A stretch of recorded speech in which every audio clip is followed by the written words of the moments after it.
There are a number of anatomical features which determine the sounds which we produce. Volume of a sound is determined by the amount of air which passes through the respiratory tract. Sound is produced when vocal cords are pulled over the glottis. Thus, air cannot leave the larynx without causing these vocal cords to vibrate, and then the vocal cords produce sound.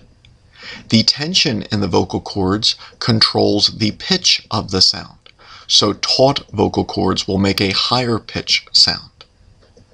The vowel sounds in human language are primarily produced by movements of muscles of the pharynx. In contrast, our consonant sounds are primarily produced by movements of the mouth, lips, and tongue.